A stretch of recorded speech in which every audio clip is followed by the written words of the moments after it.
Okay, so really quickly, I'll see if I can do like a 3-minute overview of where we're at and what we're doing. We're in the book of Acts. And the book of Acts charts out the beginnings of the church.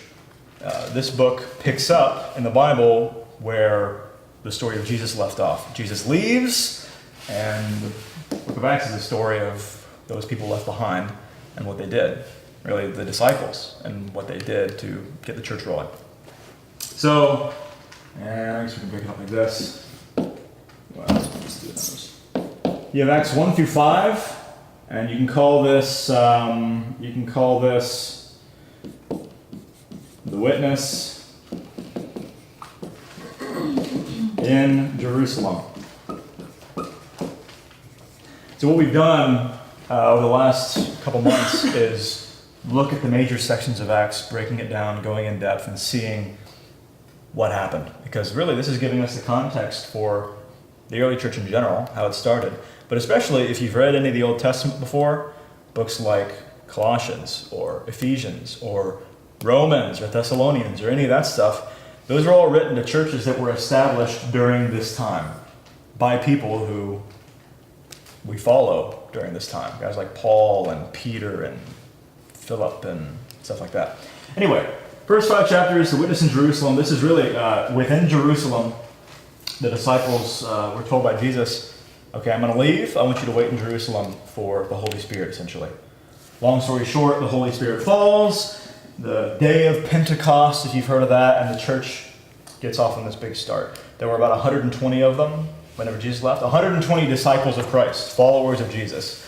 And then in one day, on the day of Pentecost, that number exploded. They added 3,000 people to the number of followers of Christ in one day. And from that point on, it grew really, really, really quick. And this is how Christianity got off to a very quick start that ended up spreading all over the world because of this moment.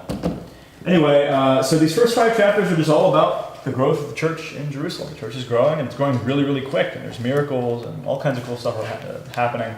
Guys like Peter, who was kind of looked like a coward a lot of the time in the Gospels. He's speaking in boldness and preaching and doing miracles and all kinds of cool stuff. So that happens. Next, chapters 6 through 12, you can call the witness outside Jerusalem. Starting in chapter 6, the church starts going outside of Jerusalem itself, the city of Jerusalem, and spreading onto all the areas around it. This includes going down to Samaria and witnessing to Samaritans, and especially this includes the beginnings of the ministry to the Gentiles. Gentile meaning person who isn't a Jew. And this is a really big deal because all through here, and even in Jesus' ministry, all his followers are Jews. They're Jews only, no Gentiles. And that was the Jewish mindset, was no Gentiles allowed. It was like the special club. We are God's chosen people, not you. But it was especially starting in chapter 10, you see the Gentile witness really starting with Peter. But along the way, in chapter 9, you have the conversion of a guy named Saul. And you know Saul because Saul is Paul. He became known as Paul, the guy that wrote the majority of the New Testament. This is a guy who persecuted Christianity very zealously. There's just a lot of cool stuff that goes into his story and his background and how he was converted to Christianity, and you can check it out on the videos if you weren't here for the class. But long story short, he's converted to Christianity and ends up going from Christianity's greatest enemy to its greatest champion, if you excuse the term. But Paul is going to end up being the focus of the majority of the book of Acts after this. But anyway, so this is this main section. This records the spreading of the church outside of Jerusalem and going to the Gentiles. Chapters 13 and 14. This is what you would call the first missionary journey. And this is the story of how Saul and a guy named Barnabas were sent by the church to go take the gospel to places that it hadn't been before. It's called the first missionary journey because Paul would eventually go on 3 of them in the book of Acts. And they're all very important in terms of establishing churches in areas, places like the church in Corinth that the Corinthian letters are written to, and the church in Ephesus that the Ephesian letters are written to, and stuff like that. These were all started during missionary journeys. Anyway, first missionary journey, a lot of crazy cool stuff. The Jews are constantly fighting against the spread of the gospel because they don't like this Jesus fella. And the Gentiles end up accepting it en masse, and some Jews accept it as well, but overall, big success. Chapter 15, you have the Jerusalem Council.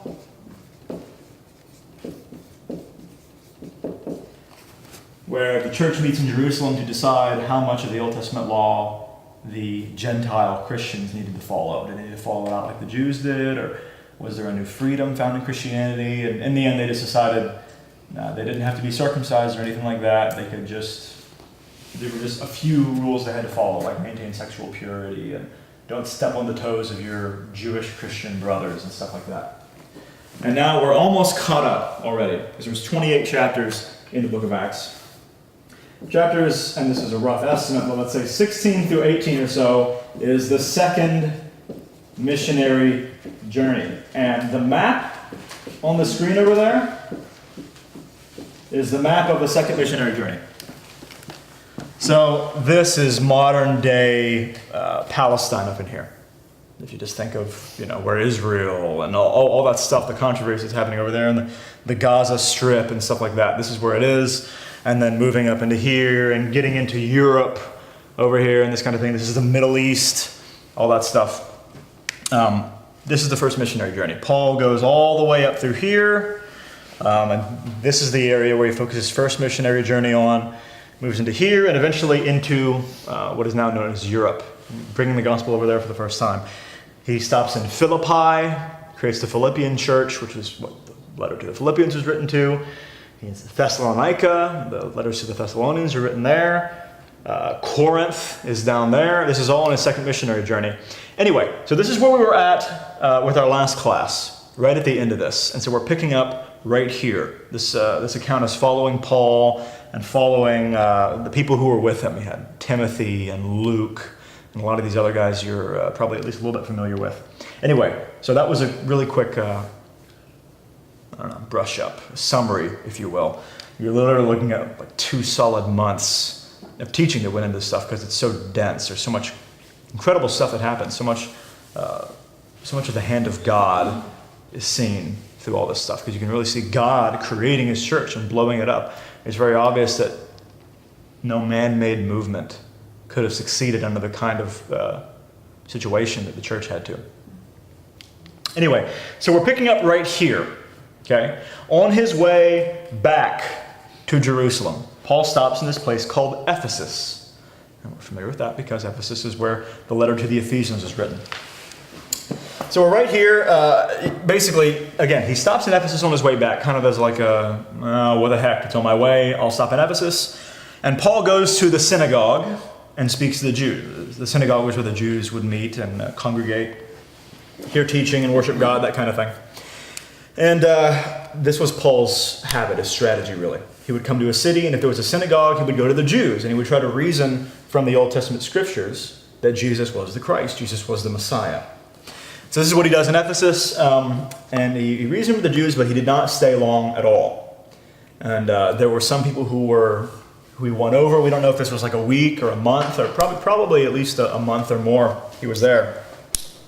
But what happens here is that is going to give us the setting for the third missionary journey. And this is this next major section in Acts from chapter 18, verse 23, all the way to chapter 21, verse 16. Okay, so roughly 3 chapters or so. A little bit, about 3 chapters or so. The dates here, the third missionary journey started in 52 AD, and it went until either 56 or 57 AD roughly. So this is a long journey. For you two who've been sitting in here, you'll notice the first missionary journey was about 1.5 years long.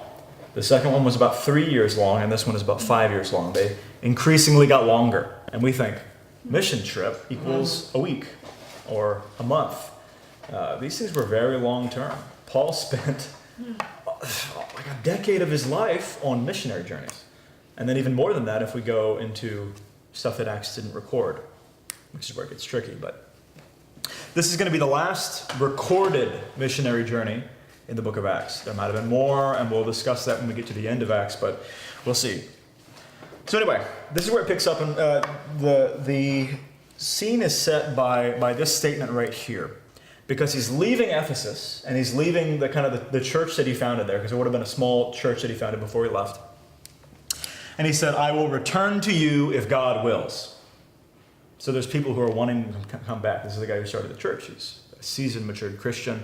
He's teaching them and building them up. And he said, you know what? I have to go, but I'll return to you if God's cool with it. And then he sets sail. He leaves. Again, this is the stage setter.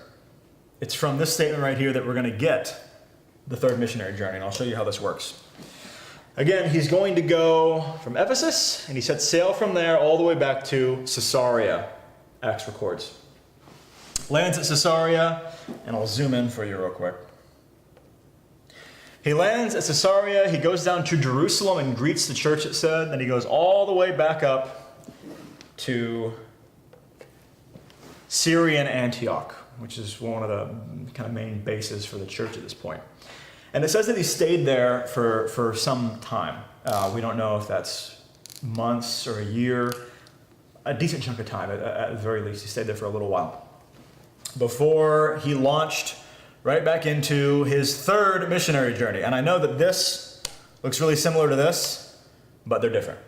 The courses are different, because this is the path that Paul took for his third missionary journey. Again, he's going to nowhere new, really. He's going back to places he went in the second missionary journey, which you saw the example from. With the first missionary journey, he went to these places in Galatia. And the second, he started by going to those places and encouraging them, and then he went into new places. With the third, he's really just going back to places he had been to already, been to and established. He's strengthening them, encouraging them, building them up.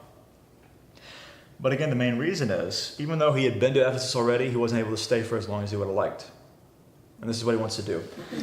So I'll show you how this works. But again, he spends some time here, and it says he goes back through the Galatian churches, strengthening them and encouraging them, and finally he lands back in Ephesus. And right here, we have the majority of the third missionary journey.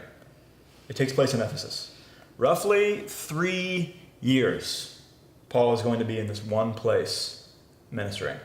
That's a long time, right? A month can seem like a long time, but literally years. He's there from roughly 52 to 55 AD. And man, did he come through on his little promise there, huh? I'll return to you if God wills. And he sure did.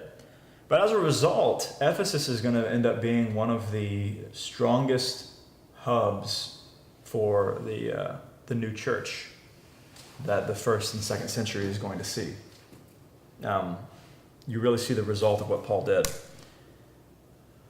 So here's just a rough, that's the itinerary, but we won't worry about that. So again, it says here, he passed through the inland country and came to Ephesus, and he's going to be there for a while. And once again, the third missionary journey is long term, very, very long term.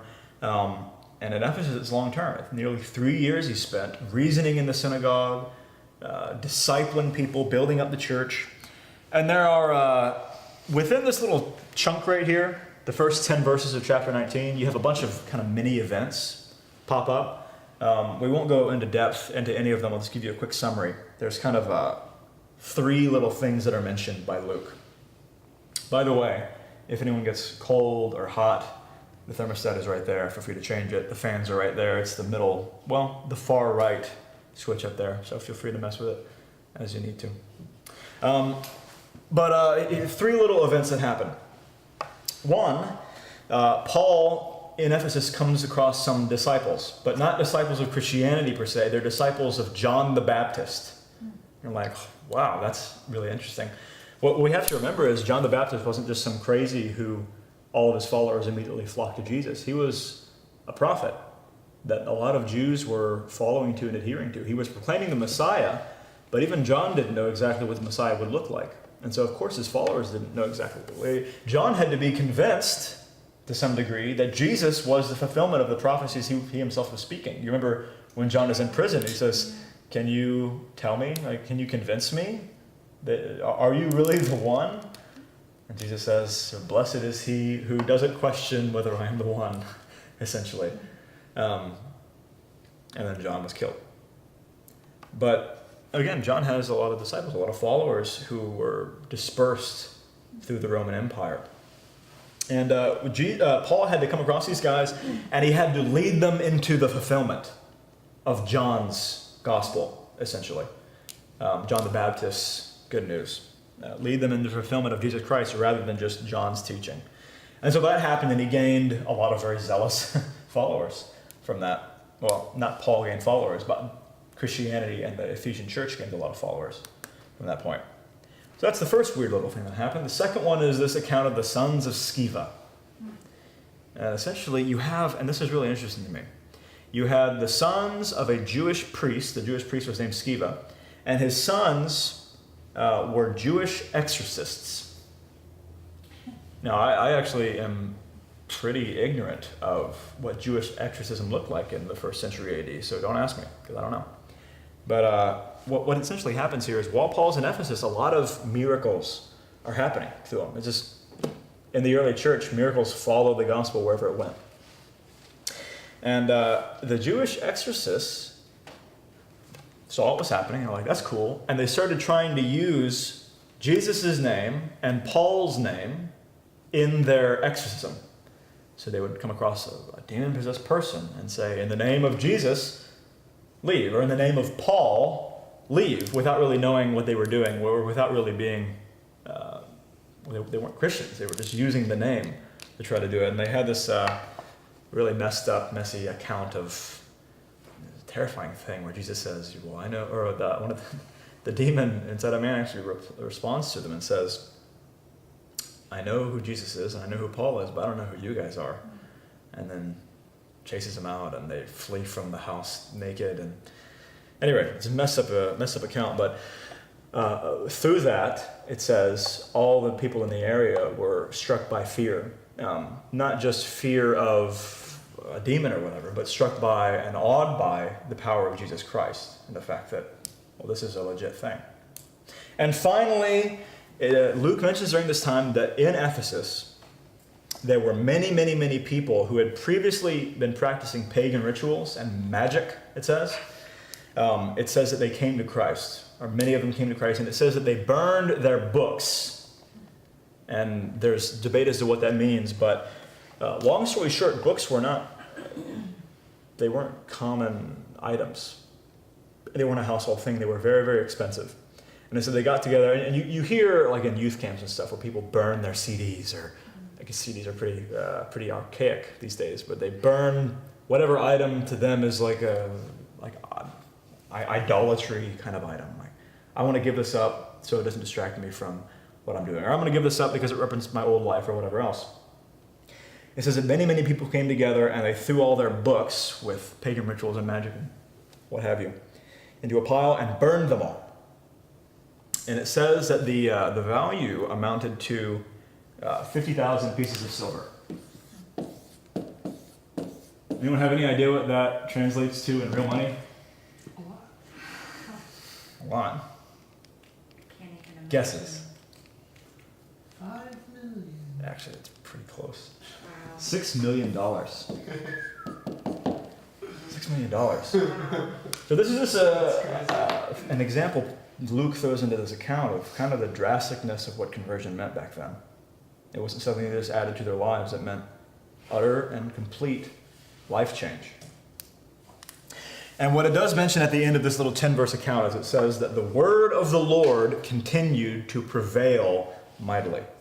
And so once again, nothing is really going to stop the movement of the gospel at this point. It's just moving. It's not going to stop. And so then, near the end of Paul's time at Ephesus, you have this, it says, no little disturbance arose. Around that time, no little disturbance arose concerning the way. The way, by the way, is something that Acts uses to refer to Christianity. It's called the way. Again, Paul's been ministering in Ephesus for roughly 2 years around this point. and something kind of messy pops up. Here's what happens. There's this guy named Demetrius in Ephesus. He's a silversmith. And his moneymaker, the way he made his living, was by creating small silver idols to the god Artemis. And there was a temple to Artemis in Ephesus, and it was this god that their patron god, Artemis. And so Paul is obviously, he's proclaiming that Christ is the way. He's proclaiming the gospel. And people are turning from worshiping Artemis to worshiping God, to worshiping Christ. And so obviously, his business is going to go downhill. Artemis is losing followers, and therefore they're buying less small silver idols of Artemis, right? And so this is his thing. He gathers all the other craftsmen together, and he starts riling them up against Paul, against their teaching. Now, his motivations were pretty clearly greed. This was his problem. He was mad because he was losing money. But the things that he says, he starts slandering Paul, saying that Paul is teaching against their god Artemis, and that Paul is doing things that are against Roman law, and he starts building up this rioty crowd. And for those of you who have been in class, you too, recently, do you remember what it is that seems to get the Jews angry every time? Like, Jews get in a riot because... Well, because they're mad about Christ, but specifically, they're mad about the Gentiles. They're mad about Paul bringing the gospel to the Gentiles like he's bringing it to them. Often, the Jews would be totally happy with the idea of the gospel, and then Paul says, now let me take it to the Gentiles. And they're saying, what? You can't take it to the Gentiles? It's supposed to be special and exclusive for us only. That gets the Jews mad. But what is it that seems to always get the Gentiles mad? Money.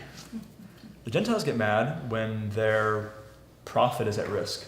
Remember the guys back in Philippi who had the slave girl that was doing fortune telling?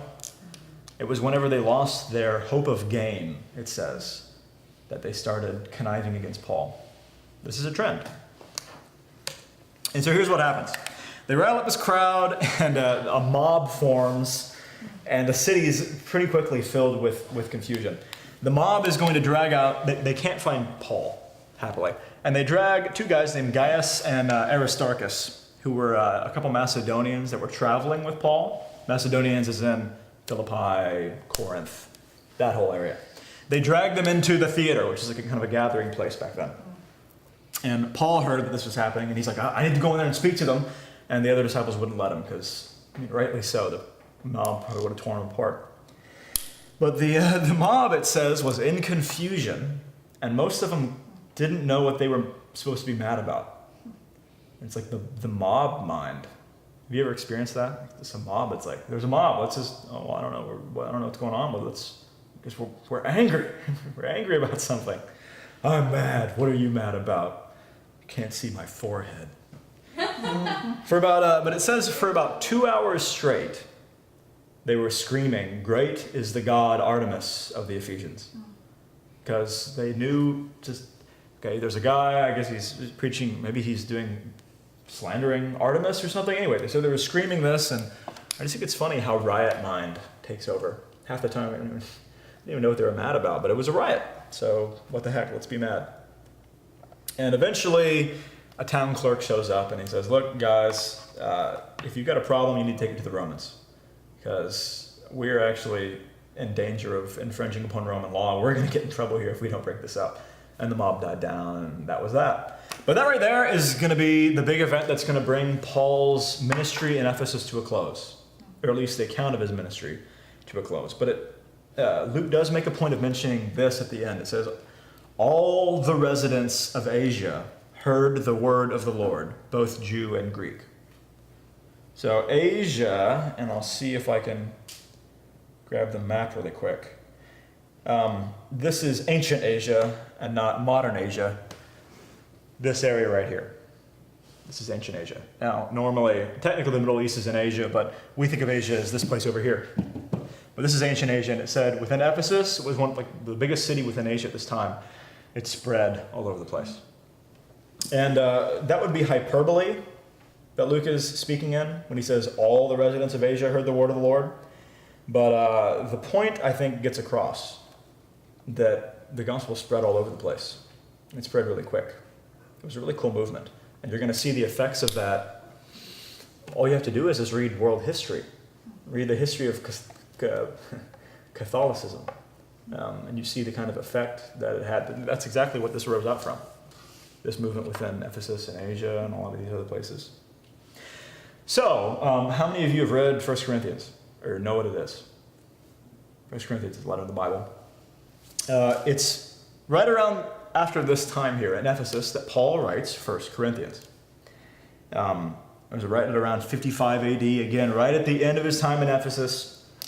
And what is the reason for this writing is that the Corinthian church has fallen into a state of confusion. They were kind of messed up. So, those of you who were in here when we were talking about the second missionary journey, what do we know about the Corinthian church? Or specifically, what do we know about Corinth? The temple? What's a temple? Yeah. The prostitute, priestesses. Yeah. Very immoral, very confused, I think. Yeah. Yeah. Remember, the statement was, live as the Corinthians do. As in, there are no moral standards. Do whatever the heck you want. Particularly in relation to sexual immorality. The city of Corinth was just like do what you want. It's pleasure town. Kind of like Vegas. Yeah, sure. That's not a bad comparison. And so you can expect the Corinthian church to be messed up. It's growing within this environment, and it's having to grow within all these weird, messed up ideas of what it means to be a good person, what it means to be moral. And you see this in the first letter to Corinthians, because apparently Paul has received reports. Leaders sent him a bunch of questions, because they knew Paul was in Ephesus, asking him, what do we do about all this stuff? They're listing all these issues. Okay, this is going on, and this is going on, and this is going on, and there's all this fighting in the church. Yes? Leaders of what? Leaders of the Corinthian church. Okay. So in the second missionary journey, Paul was there. He established a church and would have left leaders in charge of it. You guys are in charge of this thing, and then he left. And they're going, what the heck is going on? How do we deal with this stuff? Paul, help us out, man. We're new at this thing. And they send him questions and saying, Paul, please give us some answers here. And in response to those questions, Paul writes the letter of 1 Corinthians. So next time you're reading the letter of 1 Corinthians, there's the context right there. From beginning to end, this letter is all about social application. Hey, here, you got a problem? Okay, well, here's the solution. Got a problem? Here's the solution. At the very least, that's what the first 7 chapters are about. The next chunk is kind of an exposition of the gospel, an explanation of the glory of the good news of Christ and all that kind of thing. But over and over and over again, you see Paul responding to these conflicts and showing them, okay, this is how you fix it. That is a letter of 1 Corinthians. And then it gets really interesting when you're following the record of Acts, because there's actually a chunk of what Paul does next that we don't know 100% or exactly what he does, because Luke doesn't record it. We have to kind of piece it together from some information we get in 2 Corinthians, in the 2 Corinthian letter. And by information, and again, this isn't 100% science because Luke didn't record it 100%. It's not historical narrative, but by piecing it together, it is almost definite that there is. I don't want to look at that. It's almost definite there was a third Corinthian letter. And technically it was the second one, because it's almost definite there was a letter that came between 1st and 2nd Corinthians. We refer to it as the lost Corinthian letter. Because, again, we gather this information from 2 Corinthians. Because 2 Corinthians Paul talks about how he made a visit to Corinth right after right after the first letter he wrote to them. He makes a visit that Luke does not document, and apparently it was a short visit and it was a painful one. It didn't go well. Because he went there trying to help them fix their problems, and he talks about how he was unsuccessful in bringing them in line, how it didn't go well. The church was in rebellion towards him. And so, he has a very strained relationship with the church at this time, and he returns to Ephesus.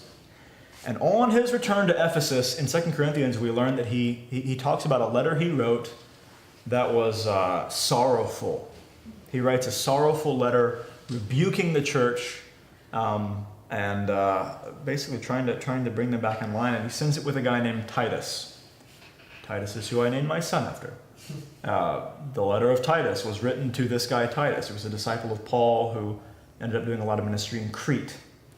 But again, this is all stuff we pull from 2 Corinthians, because he talks about a sorrowful letter he wrote, rebuking the church, trying to pull them back in line. 1 Corinthians doesn't have a sorrowful tone at all. So again, if you want more information about this, check out 2 Corinthians chapter 2. Paul talks about all this stuff. But again, it seems like he came back to Ephesus, wrote a now lost, sorrowful letter to Corinth, and sent it with Titus. And so here's, again, what we have to piece together based on 2 Corinthians. Paul's in Ephesus waiting for the letter back, or waiting for a response back from Titus. And it says, he says in 2 Corinthians chapter 7 that Titus failed to arrive quickly. He didn't show up and Paul was really worried. So Paul leaves Ephesus and goes on towards Macedonia. And so while he's up here in Macedonia, he runs into Titus. He meets up with Titus, and Titus has really good news, because apparently this sorrowful letter that Paul wrote to him hit home. This is going to be right around 55 AD, and Titus reports that the majority of the church had repented towards Paul, and they had repented of their actions and come in line. And Paul is really, really happy about this. And it's in his joy, in response to this news that Titus brings him, that he writes 2 Corinthians. Right here you have the context for the second letter to Corinth. It's in a response of joy that Paul sits down and he pens a letter. And he sends this letter in preparation of making another visit to Corinth. A visit that he was hoping would be a happy visit this time. And you'll notice the tone of 2 Corinthians is just, it's full of joy and it's full of encouragement. There's almost no fix this, fix this, fix this. It's just like a letter of, he's really, really happy they've come in line, and he's trying to build up and encourage them and prepare them for another visit he's going to make. And that is the tone you need to read that letter in. That's why it was written. But once again, this is undocumented by Luke. All that stuff I just told you, you have to piece together from what Paul talks about in 2 Corinthians. It's a little bit messy. So, any questions about all that? Because it's one of the more confusing sections and confusing accounts in the book of Acts. No? Okay.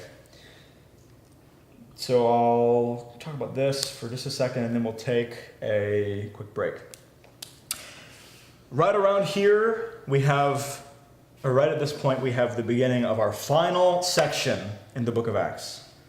Because this is right around the end of his third missionary journey, and this is going to be the last section and also a really big section. Debatably the biggest section in the book of Acts. And you call this To Rome, or I call it To Rome. Because the whole section is all about Paul getting to Rome. He says here, now after these events, Paul resolved in the Spirit to pass through Macedonia and Achaia and go to Jerusalem, saying, after I have been there, I must also see Rome. Paul really wanted to see Rome. This is going to take place over an 8-year period. These last 7 chapters or so of the book of Acts. In other words, from this statement to when he actually gets to Rome, takes 8 years. And it's a hard 8 years. And we'll talk about it in just a moment here. But he sets his sights here on right in the middle of the third missionary journey, and it's the how. It's showing us how he made it there. That is the point of this final section. And you could call this, or I like to subtitle this section, The Unstoppable Kingdom of God. Because there's so many things that come in Paul's way. Over and over and over again, people's greed and their selfishness gets in the way of what God is trying to do, but nothing really gets in its way. Because in the end, God just bowls it all over and makes what he wants to happen. And Paul gets there. But again, you can see over and over again God's providential hand over Paul. God's providential hand over his purposes. And this is going to be the end of the third missionary journey.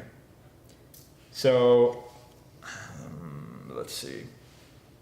I guess I'll explain the route really quickly, and then we'll take the break, and we'll pick up when he gets back here to Jerusalem. Because you could debate and say, well, the missionary journey ended here, or you could say it ended here, but whatever.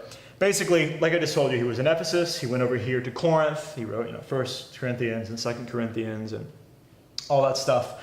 Then he said, I want to go to Rome. So he goes back over here and he sails from, well, he sails kind of all over the place. And in the end, it says he did not want to go to Ephesus because he had been there for 3 years and he had a very close relationship with them and they really relied on him a lot. And he didn't want to stop there because he knew it'd be really hard for him to leave. So he went to a place called Miletus instead. He stopped there instead of Ephesus. Because he needed to go to Jerusalem. He felt like, I need to go to Jerusalem. I can't stop in Ephesus. He's in a hurry, and it said he wanted to get there by the day of Pentecost if he could. Pentecost being a Jewish festival, not just the Christian day of Pentecost. But what he does here is he stops in Miletus for a short time, and he sends somebody to bring the Ephesian church leaders to Miletus, because he wants to give them a farewell. This next little section, this is going to be in Acts chapter 20. Paul gives them kind of a farewell speech. And it's a really touching thing. And it's the one big example in the book of Acts of a speech given by a Christian to Christians. Over and over and over again, you see somebody like Paul or Philip or Stephen speaking to other Jews or speaking to Gentiles. But almost never do you see a Christian speaking to Christians. This is what Paul does here. And it's a really cool little section because he's encouraging them. He's building them up. And it says in the end that all of them wept because they loved him and he was so dear to them and they didn't want to see him leave. And again, he's been there with them for 3 years. He's founded the church. This is the guy that brought them the good news that changed their life. And now he's saying, I'm gone. And he said, Paul said, you're probably not going to see me again. Actually, he said, you will not see me again. And if you're looking at just the book of Acts, they didn't see him again. Because the book of Acts ends with Paul getting to Rome, and that's the end. It gets really sketchy as far as what happens after the book of Acts. It's possible that he made it to Ephesus again. It's also very possible that he didn't. So, there's that. But it says here that Paul was, quote, constrained by the Spirit, and not, or Paul says that, he says, I'm constrained by the Spirit, and I do not know what will happen to me there. But he says he did know that it was going to be a hard time. The Holy Spirit had at least warned him that he was going to experience suffering and imprisonment once he got there. He didn't know the details, but he knew he needed to go to Jerusalem, and he knew it was going to be hard once he got there, and it was going to be really, really hard. But even knowing that the affliction awaited him, he still kind of heads right into the oven. And so again, he leaves Miletus, sails back down to Tyre, Dalmas, Caesarea, and finally Jerusalem. And if you want to get technical, that is the end of the third missionary journey, right there. And there were some other brief accounts as he goes back down through some of these places, where people give him some warnings, and I'll talk about that in just a minute. But let's go ahead and take a 5-minute break. So once again here, we're ending with Paul arriving back into Jerusalem, okay? This is the end of the third missionary journey. And on the way, we could just... Sorry. What the? Is that me? No. Recording me? I record everything when I take notes. You have to pay if you want copyright on my voice. So that every page I'm on records like that 5 minutes, and so when I'm on a page, what did you say there? It's good. I'll just mention really quickly, as Paul is traveling to Jerusalem, we're starting again. It's the camera. As Paul is traveling to Jerusalem, there are several short stops along the way, including Caesarea, and every single one of them, there are people telling him, you shouldn't go to Jerusalem, Paul. Don't go to Jerusalem. Even some people prophesying that he was going to be imprisoned and suffer in Jerusalem. And he says, I'm just going to go. I need to go, and I know what's awaiting me, but I need to go. Like that's what I was wondering. Like, was there something obvious that everyone knew if you went back to Jerusalem, they're waiting for you there? Da da da da. Like, was it something obvious like that? Well, Paul pretty consistently gets chased out by the Jews, but I guess that's the worst spot. But it's more in terms of Paul himself was warned by the Holy Spirit that he was going to be in prison and suffer there. Yeah. And then there were other people who also were prophesying that he was going to be in prison and suffer there. Right. Yeah. So that makes sense. And so he's just like, well, I'm going. It's just the end of it. So he shows up. Remember, he ultimately wants to get to Rome. But so he doesn't know how God is going to make that happen, but he goes to Jerusalem. And man, is it a wild ride from this point on. Wild ride, not as in like a wow, that was a crazy week, Paul, but you made it. Wild ride as in like, oh, crud, I've been in prison for literally years, and I'm finally making it to where I wanted to go. But you'll see. He arrives in Jerusalem, and he goes to James. Anyone know what James that is? The brother. I can't. Brother of Christ. Brother of Jesus Christ, James, who wrote the book of James in the Bible, who's now kind of one of the heads of the church. He goes to James, and he shares the spread of the gospel. Specifically the spread of the gospel among the Gentiles, because the Gentiles have been receiving it really well. They've been accepting it, and it's been this really good thing. And it says that the church rejoiced. They were really happy and excited that the Gentiles were receiving the gospel so earnestly. But it says that they expressed concerns about rumors that had been floating around that Paul had been going and preaching that the Jews did not have to follow the law and did not have to follow the customs. Now that's not true. Paul himself was a Pharisee of Pharisees, you know. But this was the rumor that was floating around among the Jews. This guy's going and teaching that we don't have to follow the law. He's a heretic. We gotta take him down. It says, they have been told about you. The Jews here have been told about you that you are teaching all the Jews who are among the Gentiles to forsake Moses, telling them not to circumcise their children or to walk according to the customs. And so to disprove the rumors, they said, hey, look, Paul, why don't you participate in a Nazirite vow, which is basically, it was a ritual of purification in the Jews, who involved being in the temple, and well, there's a bunch of details. You can read about it in Leviticus. But long story short, I'm going to do this, and it's going to prove very clearly that I'm following the law to a T. This is like an above and beyond the call kind of law. This will show them all that I am not against the law. I'm for it. Unfortunately. Through a stroke of bad luck? Maybe? I don't know how God is working here. It's actually really confusing.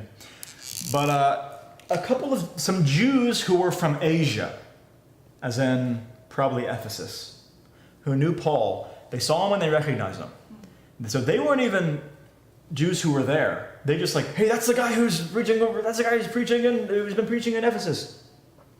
And it says they saw Paul walking through the city with Trophimus, who was an Ephesian, who was a Gentile. And they assumed, wrongly, that Paul had brought Trophimus, the Gentile, into the Jewish temple, which is a really big no-no in Jewish culture. They assumed this incorrectly. Paul didn't do that. He was trying to show them that he approved of the law. So all the Jews in Jerusalem he would have been good with, but some Jews from Asia happened to see him. And they said this, men of Israel, help. This is the man who is teaching everyone everywhere against the people and the law of this place. Moreover, he even brought Greeks into the temple and has defiled this holy place. Not true. It wouldn't have defiled the holy place either. Anyway, we're Gentiles, by the way. But this is what happened. And once again, an angry mob attacks Paul for the upteenth time in his sad little life. And so he's attacked by a mob and cited by false charges. And they're about to kill him. They're about to finally get him. We're going to get him this time. And the Romans show up and going, what the heck is going on? And so they see that Paul is apparently the focus of all this anger, and they grab him and they take him into custody. And they were really confused. They're like, what did you do to deserve this kind of anger from the Jews? It's funny how the Romans interact with the Jews all the time. They're kind of oblivious to a lot of their customs. Like, what is happening? And so the Roman tribune, who's kind of over the area, he goes, are you that Egyptian assassin that everyone is talking about? I was like, what the heck are you talking about? Apparently, during this time, there was a problem with assassins who would walk through the crowd and stab people. And anyway, it gets really crazy. But long story short, he's like, yeah, are you the assassin? Then maybe that's why the Jews were mad at you, because you were an assassin. But Paul says, look, no, that's not the deal. Let me go speak to the crowd. Let me speak to them. And so what happens here is he addresses the crowd. First, it mentions here that Paul is speaking to the Romans in Greek to get their attention. And then when he turns to the Jewish crowd, he begins to speak to them in Hebrew, which, not even Aramaic, in Hebrew. So he's like, hey, I still know Hebrew. And so this shuts him up really quick, because this would have been like a moment of, okay, only Jews know Hebrew. And this guy's a legit Jew. And he says, brothers and fathers, hear the defense that I now make before you. We're in Acts chapter 22, right at the beginning. And what he does in this address is he's trying to establish what he had come to the temple to do in the first place. That he has faithfulness to his Jewish heritage. He's trying to show the Jews that he has no problem with the customs, no problem with the laws, that he is a faithful Jew who is in the process of a Nazirite vow. He didn't bring any Greeks into the temple. It was the Jews from Asia who had this problem with him. And then he begins to give his personal testimony. He talks about, and he's like, you know what the heck, I'm going to preach about this. He talks about his former zeal for Judaism. He talks about his encounter with the risen Lord. And then finally he starts talking about how God gave him a call and gave him a vision where God said, go, I will send you to the Gentiles. Any guesses as to what point the Jews flip out? Gentiles. What's interesting to me is they're totally fine with Paul talking about his former zeal for Judaism. They're fine with the fact that Paul portrays Jesus Christ as God. They don't wig out about that. But the moment he says, God sent me to the Gentiles, they freak out. And again, it's just so sad to me that they couldn't get over it, man. It was just a crazy, crazy stumbling block for the Jews at this time. And the riot explodes again. The moment he mentions the Gentiles, it explodes. So the tribune goes, forget this. And he grabs Paul and he takes him to custody, and it says he tortured him. It's like, look, if you're not going to tell me, if you're not going to be honest with me, I'm going to torture you until you tell me the truth of why the Jews are mad at you. And then Paul pulls his favorite, I'm a Roman citizen card. You can't torture me without a court order, essentially. And so the tribune stops beating him. Paul gets out of that one. But he still wants to know what the heck is going on. The tribune does. So he takes Paul before the Sanhedrin.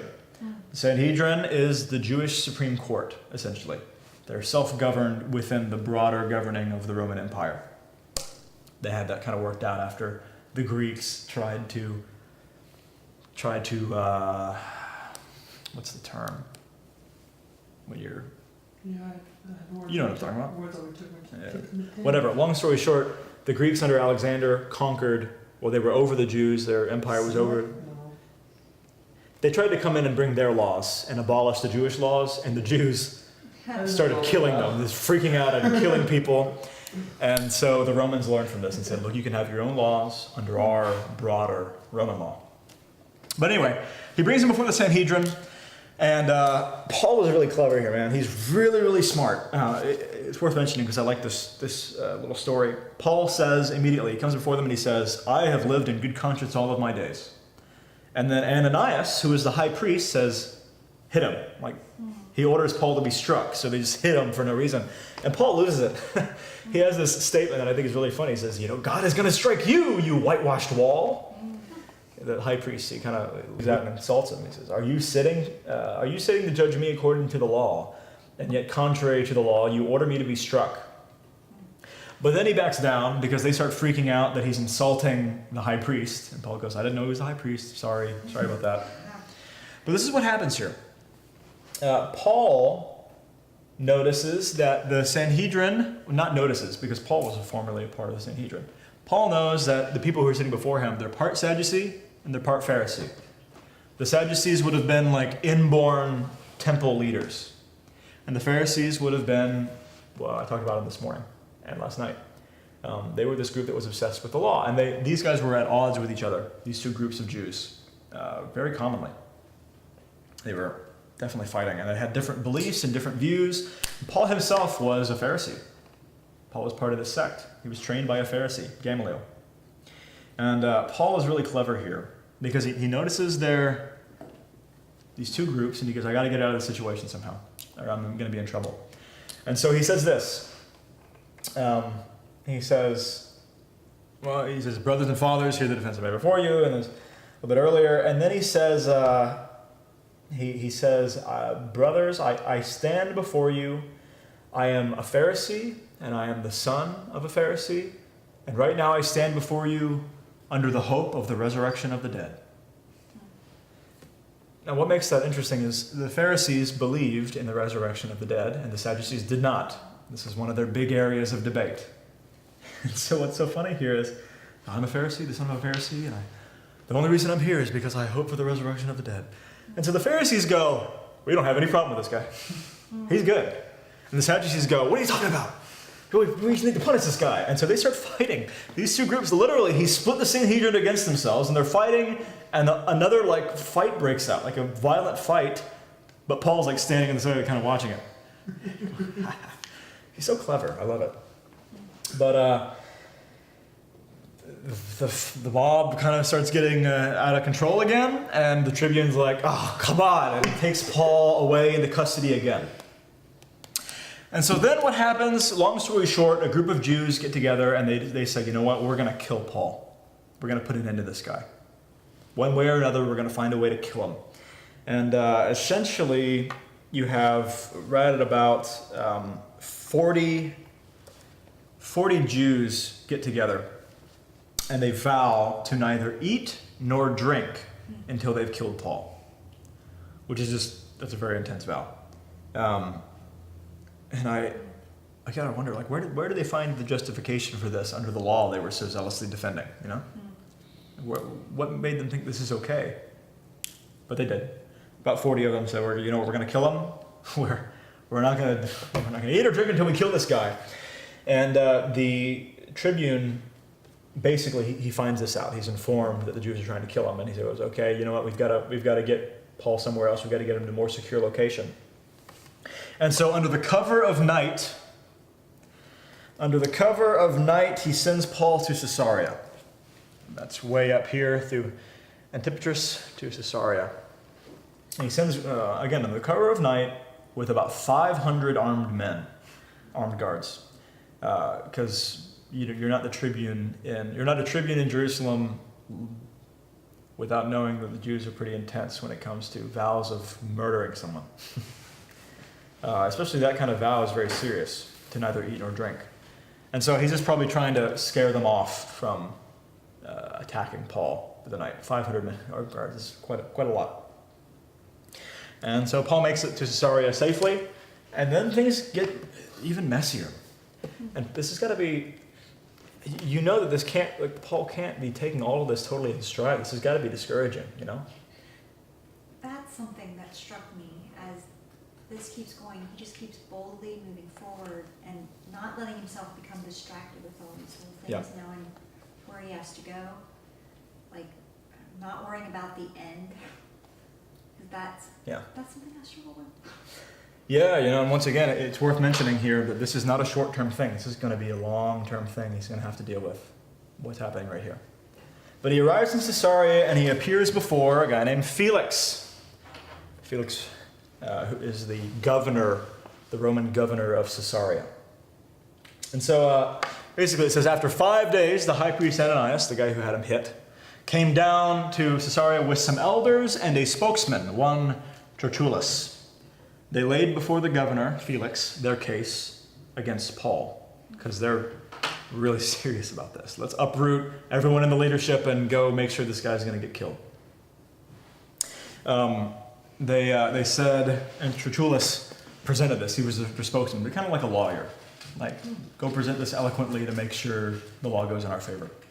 And he said, we have, and I'm quoting this, we have found this man to be a plague, one who stirs up riots among all the Jews throughout the world and is a ringleader of the sect of the Nazarenes. He even tried to profane the temple, but we seized him.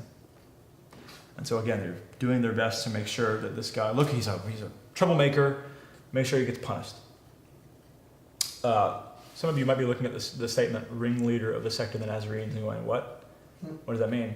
That was a name that around this time was often given to the Christians. Because, any guesses? Jesus was from Nazareth. Jesus was a Nazarene. So they were referred to often, and this name died out pretty quickly, but the sect of the Nazarenes. And Paul was a ringleader of the sect of the Nazarenes in that respect. You got me. Yeah. And Nazareth was a region of Judah, by the way, so it's just to give you an idea. So Paul here is going to provide a short defense, a very short defense, and Felix isn't a dummy. He says, you know what, I'm gonna decide later. We'll talk about this in more depth. He's not persuaded at all. He dismisses the crowd, and he keeps Paul in custody. And then over the next lengthy period of time, he frequently, it says, converses with Paul in private, even bringing his family and friends to come hear what Paul had to say. It seems like Felix was interested in Paul because it mentions that Felix had previous knowledge of the way. In other words, he had heard about Christianity and had some familiarity with it. So he kind of wanted to see what it was all about. And it seems like he knew that Paul was innocent. But it mentions here that he had hopes that he would receive money from Paul. In other words, he seemed to know that Paul hadn't done anything wrong, but he was hoping that maybe Paul would give him some money, and then he could let him go, hoping to get some gain of it. Darn Gentiles. But eventually, he's replaced by another governor, Festus. He comes to the end of his term, if you will, and he's replaced.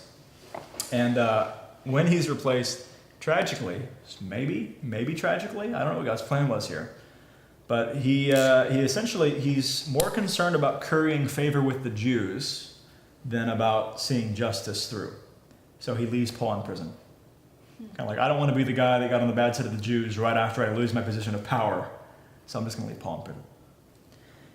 So it does say here that Paul was able to have visitors during this time, and so he was able to continue to minister, do ministry to a degree. Obviously not as freely as he would have normally been able. But it makes a mention here of this time in Caesarea lasted from 57 AD to 59 AD. He was in this prison for 2 years. That's a long time. It's a really long time. And it's not a long time roaming around doing ministry. It's a long time in prison, having very limited ability to do anything. That's hard, and you know it had to have been, this can't have been easy for Paul, you know. We get depressed over something going wrong, like for one day. This guy had a very lengthy period of time that things were not going well, per se. But it seems like that many of God's plans for Paul were the long con type, if you will, as opposed to the immediate gratification type. It seems like God was planning for Paul in the long run. But every single one of God's plans ends up coming to fulfillment with Paul.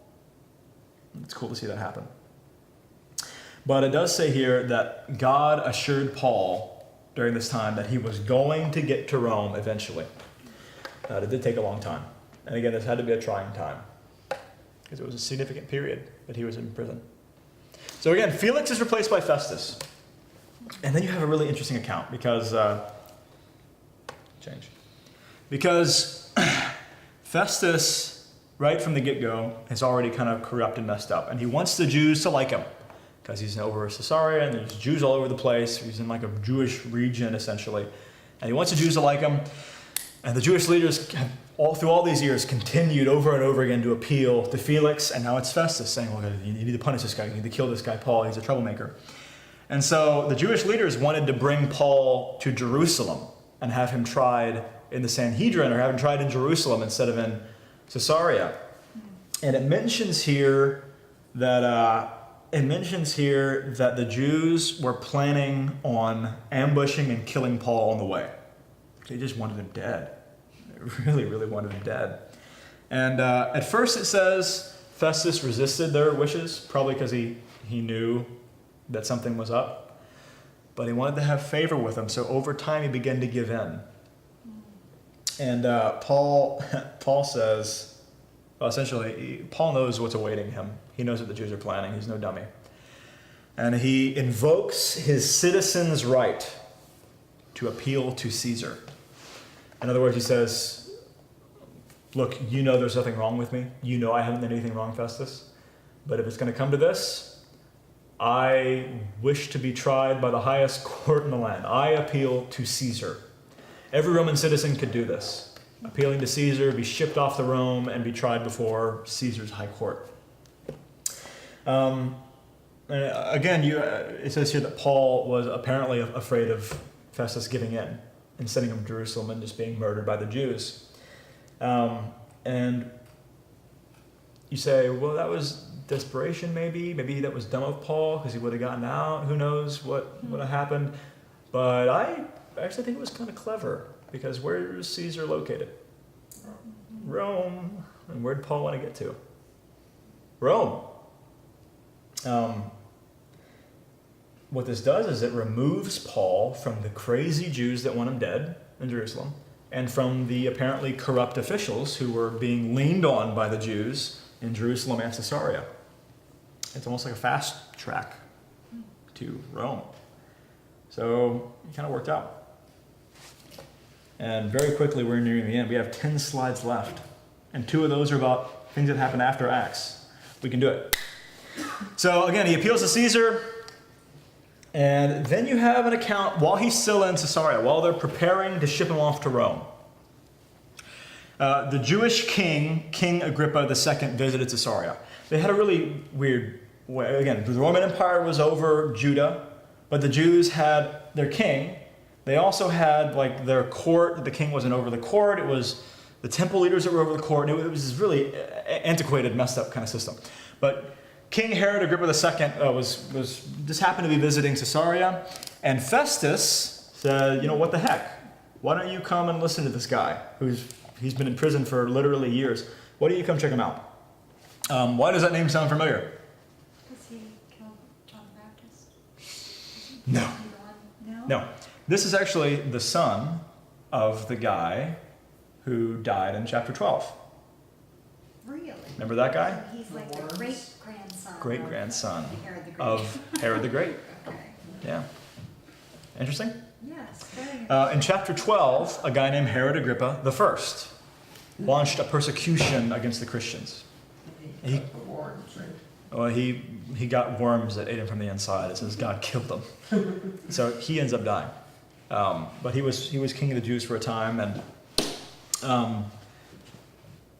trying to remember what I was about to say. I lost it. Yeah, again, he's the great-grandson of Herod the Great.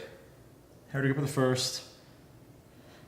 Oh yeah, Herod Agrippa I killed James, the disciple. So there was a James that was a disciple of Christ, who was the brother of John, the guy who wrote 1st, 2nd, and 3rd John, who wrote the Gospel of John. The brother of John, that James, was martyred by Herod Agrippa I. Anyway, this guy is now king, great-grandson of Herod the Great, son of Herod Agrippa I. He ruled over several minor territories in Judah. And basically, Paul testifies before the king. He says, "Tell me what your deal is. Tell me what you did wrong." And so Paul gives his defense. But as usual, as we should have been expecting here, Paul uses this opportunity to preach.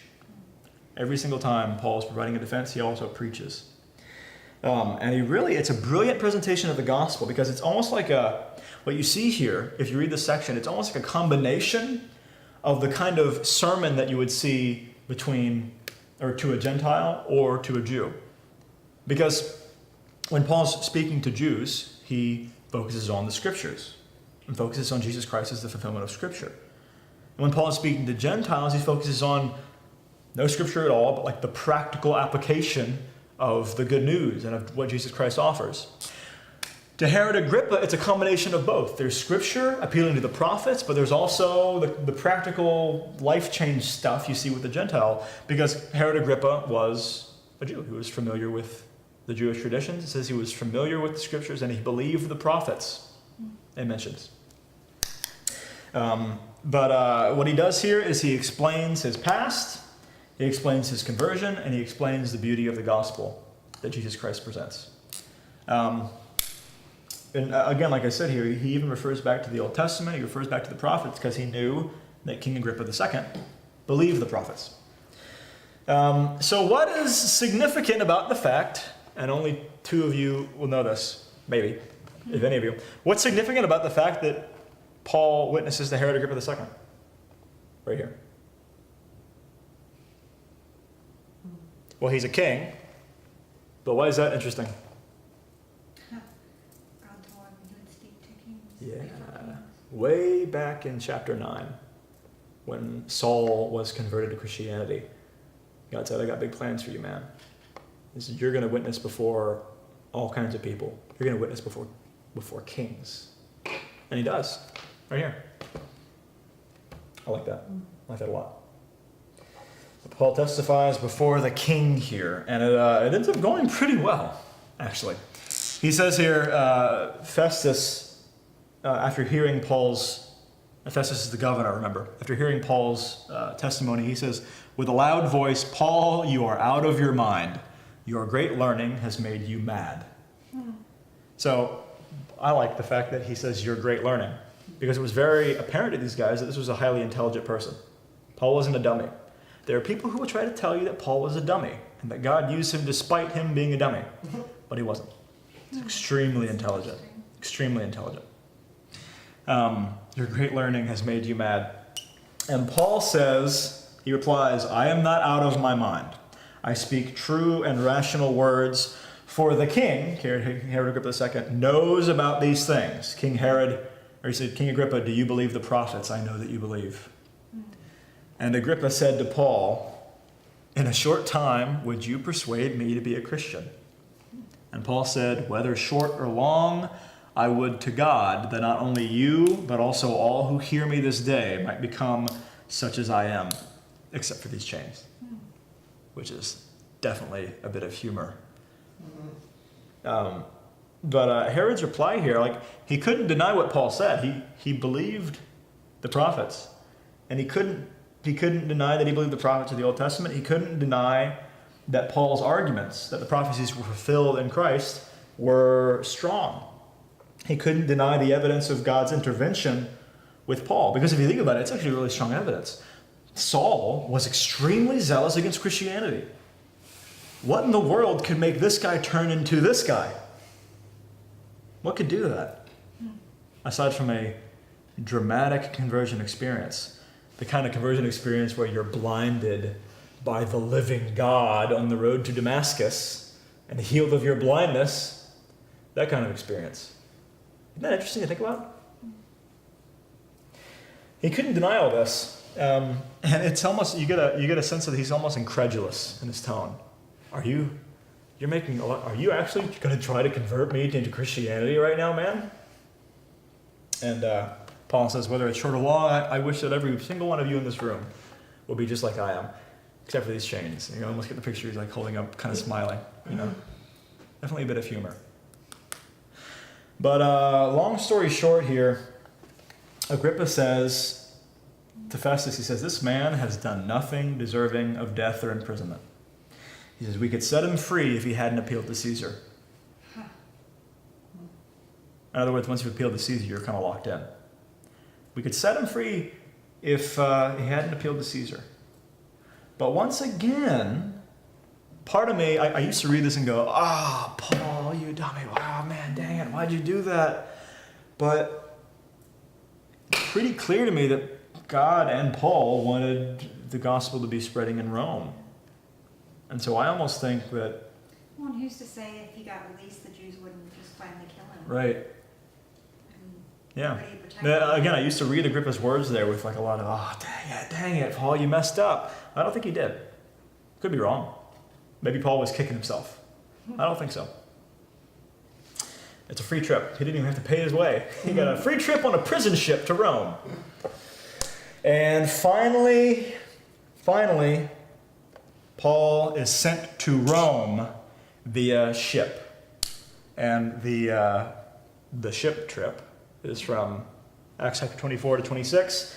And over and over again, you can see God's hand in all this. Here's a map of what this looked like. Starting in Caesarea, all the way to Rome. It's quite a trip. This is 300 miles. That's a lot of miles to be going on a wooden ship, a galley. So this voyage probably began in the autumn of AD 59. And what you get in the story is a story of a whole lot of detail, extreme exactness all through the story. Which is why it's actually really quick to summarize this stuff, because there's not a lot of stuff that needs to be exposited or expounded upon. It's just like extreme detail, which is why it takes 2 whole chapters. But any guesses as to why it's in such crazy detail? Luke was with him. Because once again, it goes back to we. You guys back there, through a lot of the book of Acts, it refers to the characters in Acts in the third person. He went, or they went. But multiple times it switches to the first person plural. We went, or we came to, whatever. Luke, who wrote the book of Acts, was known to be a companion of Paul, and occasionally it'll switch from the third person to the first person, which just means Luke joined him. And through this last little chunk, it's we. So Luke was with him, and that's why he can give the story in such detail, because he was there. He wasn't just hearing it from another person. Yeah. Do you think Luke followed him like that whole time from when he was with him before? He was with him in Jerusalem. It drops off. I think they separated at some point. Probably, I don't think that Luke was with him during his time in Ephesus, or at least the whole time. Gotcha. I think it's pretty probable after the second missionary journey that he stopped off at one of these places. And then the third, he went without him. Yeah, but it's guesswork because we don't know. But we do see it because it goes third person to first person, and then back to third person, and back to first person. And you just kind of guess. But again, great detail, crazy exactness to this whole thing. And the keynote of the whole story is God's providence, because you see crazy stuff happen over and over and over again. Don't they get shipwrecked in Malta?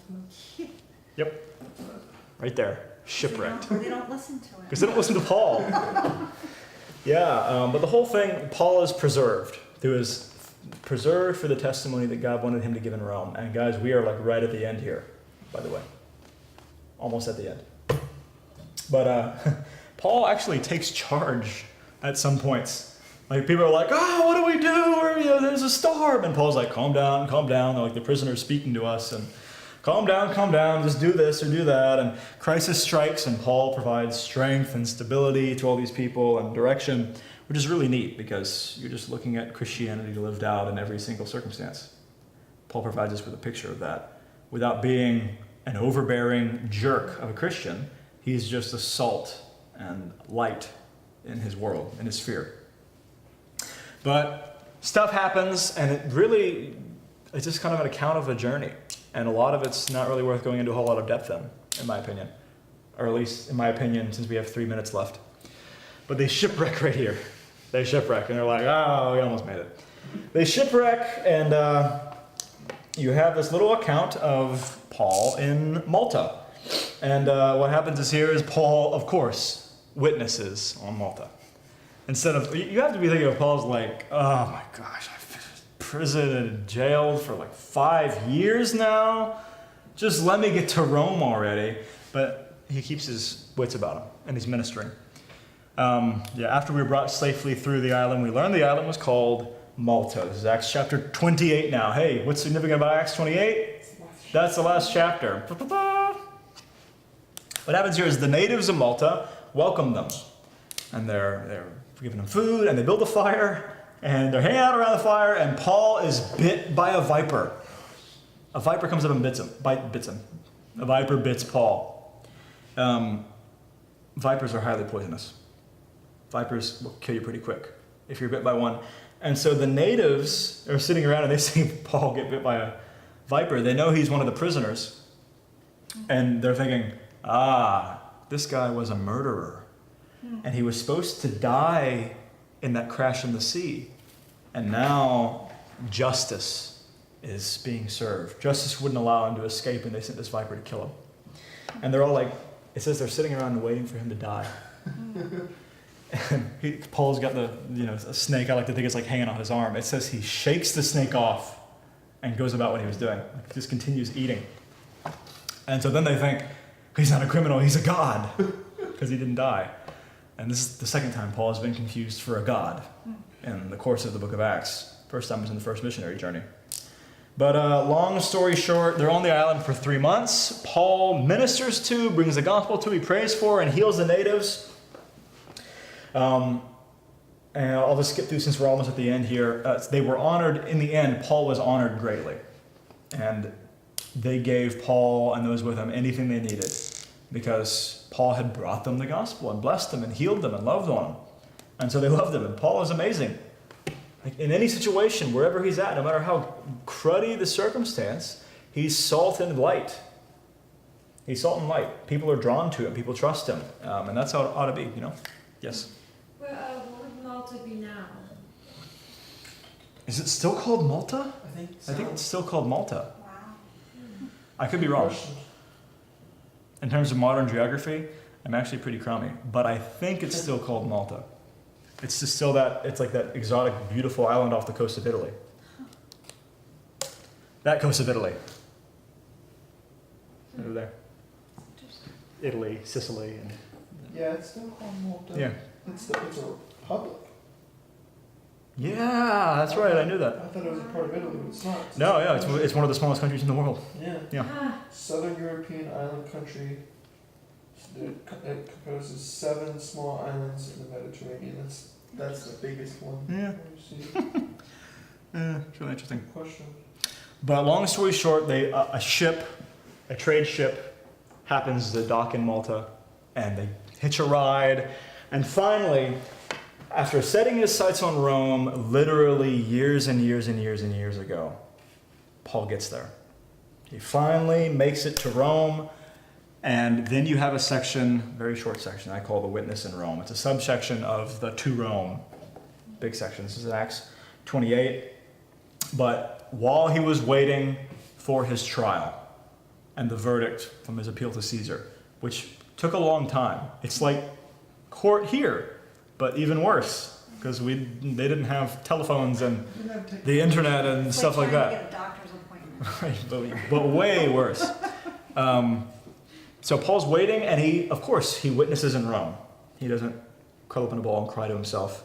He witnesses. It says he was allowed to provide his own housing. Now, he was under house arrest. He couldn't leave, but he was able to provide his own little home. And there were guards who would stay with him and make sure he didn't leave. So he was unable to go to the synagogues. He was unable to bring the gospel to the Jews there, but he invited the Jews to come to him. He said, "Come in here, I want to talk to you guys." And what happens here, it says, "From morning till evening he expounded to them, testifying to the kingdom of God and trying to convince them about Jesus, both from the law of Moses and from the prophets." And it says, quote, "Some were convinced by what he said, but others believed and said, 'We want to hear more about this.'" And so it mentions here, for 2 years he ministered in Rome before something happened. Now, what exactly happened at the end of 2 years is, again, guesswork. I'll give you my opinion in a second, but that will be from 60 to 62 AD. He was in Rome, ministering in Rome. And this is the last statement of the book of Acts. He lived there 2 whole years at his own expense and welcomed all who came to him, proclaiming the kingdom of God and teaching about the Lord Jesus Christ with all boldness and without hindrance. And that is the end of the book of Acts. And it's kind of an abrupt ending, but I think it ends with conviction. Because just it began with the starting, the kickoff of the church, and it ends wide open. Because there's no ending or conclusion here to say, and the kingdom of God continued to roll on. And it did. Throughout history, the spread has been ridiculous. There's no other movement of religion that has affected the world in a stronger way. But this scene painted here, it just symbolizes, I guess, the door of opportunity the church has.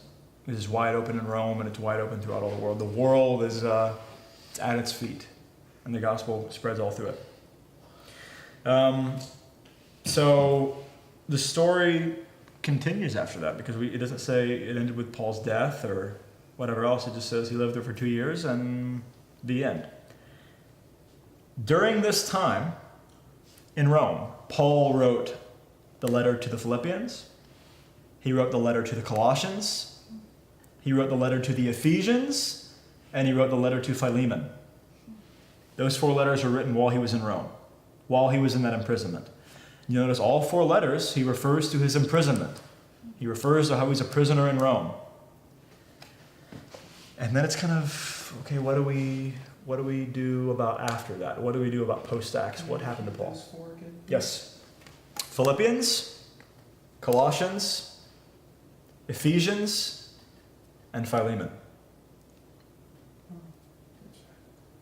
Philemon was written to an individual in the Colossian church. You'll notice one thing about Colossians. Colossians is the only church letter only letter that Paul wrote to a church that he didn't go to. Paul didn't go to Colossians. Or if he did, the letter is worded in a very, very strange way. And Acts never records that he went there. But he almost, in my opinion, I'm 95% certain that he did not ever go to Colossae. Interesting. You also notice the letter to the Colossians is almost identical to the letter to the Ephesians. It's like a less specific version. Anyway, interesting. Philemon was a letter written to an individual in the Colossian church. So it was sent with the letter to the Colossians. It's very short, 1 chapter long, Philemon. Or no chapters long, and just like 21 verses? 23? Something like that? Short. But as to what happened post-Acts, and literally, this is the last slide. We're almost done. As to what happened post-Acts, the Bible does not tell us, and history is not certain. But we have hints. And I'll give you my opinion because it's interesting. Because up to this point, I've mentioned every single epistle except for 3. I didn't mention the epistle to the Romans. That was written years before this. Just a heads up. It was likely the second epistle that he wrote, Romans. There's some debate there, but after Galatians, before the letters to the Thessalonians. So Before he ever went there. Wow. It was just a general. It was a letter to the church in Rome. Yeah. Paul was not the first person to bring the gospel to Rome. Do we know who went there first? No. Wow. I never realized that. I always assumed. Yep. I mean, it makes sense. Rome is the capital of the empire. Yeah, someone would have said. Somebody would have made it up there eventually. Hey, we should probably take it to Rome. It had definitely spread there before Paul got there. Paul, it talks about his desire was to see the brothers in Rome. That's why, big reason why he wanted to go. That's a big reason. Yeah. And so someone probably. But he also wanted to, nobody else's strategy was exactly like Paul's. He wanted to go to the synagogues. It's likely, and especially if you read a lot of Romans, some of it was definitely written to Gentiles, with Gentiles in mind. Not all of it, but some of it was definitely written with Gentiles in mind. Anyway, so here's my opinion. Again, we just get hints. We have to kind of piece it together. When you're looking at Colossians, Ephesians, Philemon, and Philippians, does Paul talk about being in prison? Yeah. Yes. Every single one of those letters, he talks about his imprisonment. So we know that those letters are written during this first little chunk of time while he was imprisoned in Rome. Does anybody recall what his attitude toward his imprisonment was in the letter to the Philippians? It was light. It was Optimistic. right. Yeah. Paul seems to be pretty happy, pretty full of joy. He seems to he even talks about how he has an anticipation of being released, of his imprisonment ending, being free. Okay. So does Paul talk about imprisonment, or talk about being in prison in 1 Timothy? Titus? No. 2 Timothy? He doesn't say. Yes. So here's the theory. You can disagree with me. That's fine. But here's the theory. Paul was released from his Roman imprisonment after the writing of Philippians. He was released and he enjoys a period of freedom where he travels. And during that freedom of period where he traveled, he writes 1 Timothy and he writes Titus. 1 Timothy was written to Timothy, who he left in charge of the Ephesian church. Titus was written to Titus, who was the head of a ministry that was pioneered in Crete. It's kind of sketchy as to whether or not Paul was actually there. 1 Timothy, Paul talks about how he hoped to visit Timothy in Ephesus. The 1 Timothy was written to encourage Timothy. And Titus, I take back what I just said, because in Titus, Paul talks about the mission work that he did in Crete. But in Acts, Paul never went to Crete. You go, okay, where did that fit in there? This is likely after his imprisonment. When he wrote Titus after that. And what is very likely here is that he was later re-imprisoned for some reason, and he was killed as a martyr, because we know that Paul was martyred by Nero. And this is around the time when the great persecution against Christians happened during Nero's reign. Is that only from like just Josephus or outside sources, or did John say that Paul was martyred? Josephus. That's what I thought. Yeah. And we have the persecution of Christians recorded in other places, but it's Josephus that we know about Paul. I was just making sure. It was in Revelation or something. But Nero's persecution began in 64 AD, if you remember, and it ended at the end of his reign in 68 AD. So you have a 4-year period of persecution. Somewhere in that period, Paul was martyred. Maybe it was at the beginning, maybe it was at the end. But Paul was released in about 62 AD. It says he lived there for 2 years. So you have X amount of time. Minimum 2 years or so, maximum 5 or 6 years where Paul traveled and did further ministry. During that second imprisonment, he writes 2 Timothy. Because if you read 2 Timothy, the tone is very different from his outlook of his imprisonment during Philippians. He's anticipating death. He's preparing himself for martyrdom. You can read that in 2 Timothy chapter 4, verses 6 through 8. He's ready to be martyred. And he's martyred in Rome, and sources say it was likely around 67 AD. Now that's an estimate. And But- when did you say Nero's persecutions was? Began in 64, ended in 68. That'd be right in the middle of this. But some common beliefs say that he had 5 years or so of freedom where he continued to do ministry. It's a lot of time. Anyway, that is the idea.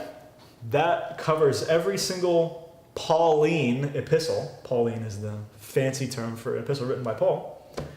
That covers every single epistle that he wrote. And that is the end of the book of Acts. It's a cool book, huh? Really cool book. For those of you you guys have been here for like almost every single class. For you guys, the videos are online if you want to check it out. It's a fascinating book because you see God's hand all over the place, and this is the beginning of this thing called Christianity. And now you can't visit a town that doesn't have a church in it. Isn't that amazing? It's amazing. Any questions or thoughts? I kept you guys late. I'm sorry. 12 minutes late. Did I remember correctly? In Colossians, it mentions something about the other letters that were delivered with that letter, right? Yes. And it referred to basically the Ephesian letter and Philemon. Yeah, he talks about some other letters that he wrote. So the letters that we have are not the only letters that Paul wrote. Yeah. There were other letters. There were letters that were called circular letters that would be rotated around to the churches that were just general encouragement. Yeah. And that might have been what Ephesians was. Ephesians may have been. Colossians may have been sort of circular. Yeah. Semi. It might have been like one basic template he had Yeah. that he added or took away from, depending on the church. But it would make a lot of sense if 2 Timothy was, while he was still in that time period, that letter would have been, or 1 Timothy, I mean, that letter would have been included with the second- one that wasn't. My thought here is I don't think that 1 Timothy was written while he was in prison. Yeah. Because he doesn't talk about it at all. He talks about how he's like, I want to visit you in Ephesus. Mm-hmm. Either he was like essentially freed at that point, or he was free to visit him in Ephesus. Yeah. But yeah, it's pretty interesting the way that all works. Yeah, because there's nothing with Timothy being a leader of the church in Ephesus. There's nothing in Ephesus that says, "Oh, and I also told Timothy this. So I'm going to encourage Timothy." Right. And that connects them. Right. Anything like that. Yep. That makes a lot of sense now. Any other thoughts or questions? So there's a lot of letters that were lost somewhere along Yeah. the way. you think? There are a lot of epistles. There are a lot of epistles or letters. Epistle, by the way, is just the Greek. The Greek word means letter. That's what an epistle is. But there were a lot of letters that we have that we're not sure what to do with. They're not considered canon. The Catholics have 4 whole letters in the New Testament that we don't believe are canon. Like, we don't believe that they're inspired. Does that make sense? Do we use the word apocrypha for that too? Yes. I just thought that was Old Testament letters. That makes sense. We good? Next week, we're going into something completely and utterly different. Yay. We're going to be looking at, and I'll just give you the crazy term, the nature. Tony's like, what is it? You might be excited. Of man. Yay, it's my favorite. The nature of man. Things like, do we have free will? How does that work? How does that relate to God's governance over us? Very, very important questions. We're going to go into it. I'm super excited. Tell me we're spending like a month or two on that. We'll spend as long as we need to. Okay, understandable. Anyway, thank you guys. Have a good night.